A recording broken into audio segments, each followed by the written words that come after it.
ছোট মাছ খেতে যেমন মজা, এটার পিছনে আসলে গল্পটাও অনেক কষ্টের, তাই না? আসসালামু আলাইকুম এভরিওয়ান, কেমন আছেন সবাই? আপনাদের দোয়ায় আমিও ভালো আছি। তো আমার আজকের রেসিপি হচ্ছে আমি ছোট মাছ মানে ডরগি মাছটা চচ্চড়ি করব। তো এটা আসলে খেতে দারুণ হয়, আমরা সবাই জানি। তবে এটা কাটতে তো এটা একটু কষ্ট। তো আমি বলব যে কাজে যত বেশি পরিশ্রম বা সময় দিতে হয়, কষ্ট করতে হয়, সেটা আসলে খেতে বা সেটা সফলতাটা খুব ভালো পাওয়া যায়। তো এখানে দিয়ে দিচ্ছি পরিমাণমতো লবণ, হলুদ, মরিচের গুঁড়ো, আর দিয়ে দেবো হচ্ছে আদা বাটা, রসুন বাটা। তো এটা দিয়ে আমি এখানে আ টমেটো কুচি, পেঁয়াজ কুচি, মরিচ কুচি সব কিছু একসাথে এখানে দিয়ে দিব। দিয়ে তারপর হচ্ছে এটাকে হাতে মাখিয়ে রান্না করব। আপনারা তো জানেনই আমি ছোটো মাছটা সবসময় হাতে মাখিয়ে, আমার মনে হয় প্রায় 90% মানুষ ছোটো মাছটা হাতে মাখিয়ে তারপরে রান্না করে। তো যাই হোক, এখন আমি এটাকে একটু ঝাল ঝালও করব, যার কারণে মরিচটা একটু বেশি দিয়েছি।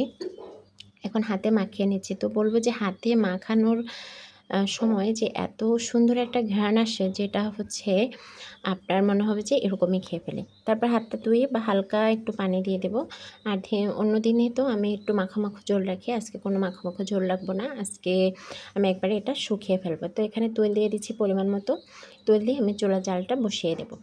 তো দেখেন আমি চুলার জালটা বসিয়ে দিয়ে কিছুক্ষণ পরে দেখেন ফিরে আসছি।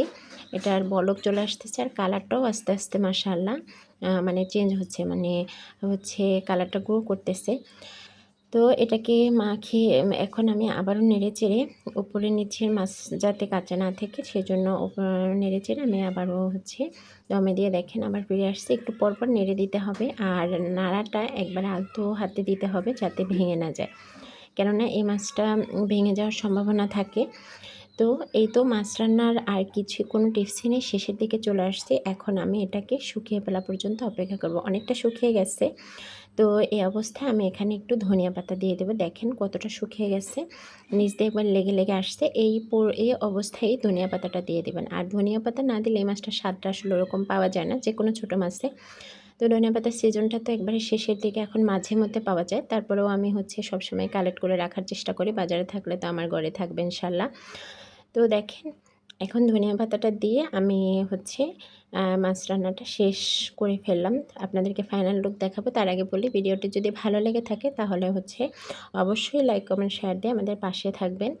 আর আপনারা কমেন্টস করতে পারেন যে কী ধরনের ভিডিও আমার কাছ থেকে পেতে চান, বা আমার ভিডিওতে যদি কোনো ধরনের কমপ্লেন থাকে সেটাও আপনারা আমাকে কমেন্টে জানান। কেননা আপনারা আমার শুধুই, আমি মনে করি আপনাদের পর্যালোচনা আমার আসলে সফলতার দিকে নিয়ে যাবে ইনশাআল্লাহ। এই যে দেখেন ফাইনাল লুক, মাশাআল্লাহ মাশাআল্লাহ কত সুন্দর হয়েছে, খেতেও দারুণ হয়েছে। আপনারা একবার ট্রাই করে দেখবেন। দেখা হবে অন্য ভিডিওতে। আসসালামু আলাইকুম।